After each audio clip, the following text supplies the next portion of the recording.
9648987824 पर आप डोनेशन भेज सकते हैं। आपके सहयोग की अत्यंत आवश्यकता। धन्यवाद। योगीराज श्री कृष्ण 8वां अध्याय उग्रसेन का राज्यारोहण और कृष्ण की शिक्षा।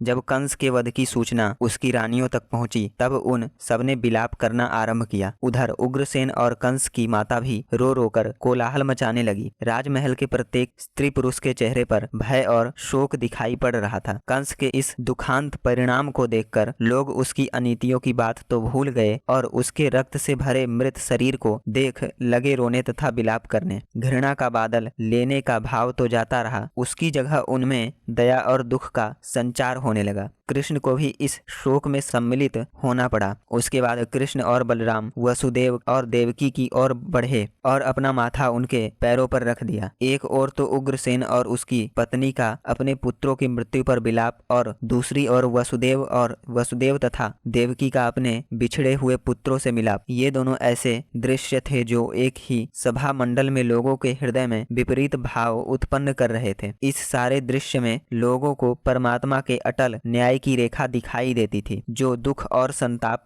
कंस तथा सुमाली के मृत शरीर के देखने से होता था, वह तत्काल वसुदेव और देवकी के विह्वल हृदय के नीचे दब जाता था। कंस की वह कार्यवाही लोगों के सामने फिर घूमने लगी जो उसने वसुदेव और देवकी के बच्चों का वध करने के लिए की थी। कृष्ण के माता और पिता के आनंद में सारी सभा आ मिली। यादव वंश के सब छोटे बड़े एक एक करके कृष्ण के पैरों पर आ पड़े और सबने उनसे राज्य तिलक ग्रहण करने की प्रार्थना की। सारी सभा इन शब्दों से गूंज उठी कि कृष्ण मथुरा की गद्दी पर बैठे और राज्य करें। युवा कृष्ण के लिए यह कड़ी परीक्षा का समय था। एक ओर तो राजपाट और सारे ऐश्वर्य उनके सामने हाथ जोड़े खड़े थे। सारे भाई बंधु और प्रजा उनसे आग्रह कर रही थी कि कृष्ण राजपाट अंगीकार करें। दूसरी ओर उनके हृदय में न्याय और धर्म के उच्च भाव एकत्र हो रहे थे। उनके भीतर से यह आवाज आई कि मुझे इस गद्दी का अधिकार नहीं लेना। मैंने कंस को इसलिए नहीं मारा कि उसका राजपाट स्वयं भोगूं। यदि मैंने इस समय गद्दी स्वीकार कर ली तो संसार को यह कहने का अवसर मिलेगा कि राज्य के लालच में आकर मैंने कंस का वध किया, पर मेरे हृदय में इसका कभी विचार भी नहीं हुआ। इस विचार के आते ही कृष्ण ने ठान लिया कि नहीं, मैं गद्दी नहीं लूंगा। गद्दी उग्रसेन की है जिसे दुष्ट कंस ने अन्याय और बल से छीना था। उग्रसेन ने भी बहुत अनुरोध किया कि मैं तो इससे प्रसन्न हूँ कि आप गद्दी पर बैठें, पर कृष्ण ने एक न सुनी और सबके सामने उग्रसेन को फिर से गद्दी पर बैठा दिया। जो लोग कंस के अत्याचार से डरकर देश छोड़कर चले गए थे उन सबको बुला लिया गया। सारांश यह कि सब प्रबंध ठीक कर कृष्ण ने अपने भाई बलराम सहित विद्या के निमित्त काशी जाने का निश्चय किया।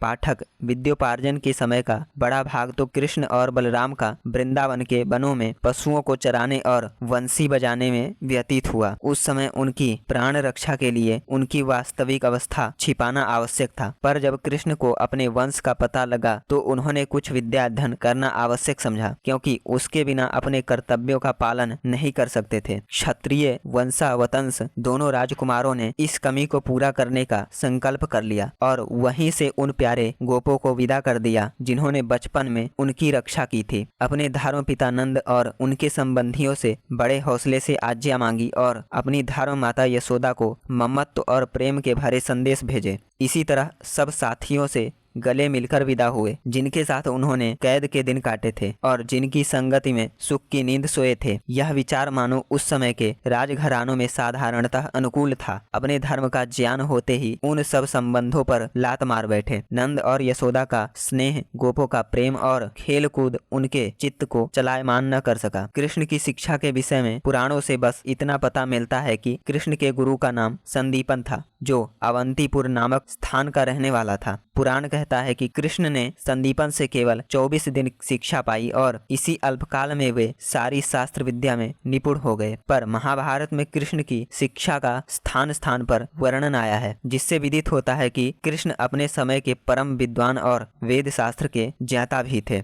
महाभारत में एक स्थान पर वर्णन है कि कृष्ण ने 10 वर्ष तक तप किया था, जिससे हम परिणाम निकालते हैं कि उग्रसेन को मथुरा की गद्दी देकर श्री कृष्ण ब्रह्मचर्य व्रत धारण करके 10 वर्ष पर्यंत केवल विद्या का उपार्जन ही करते रहे।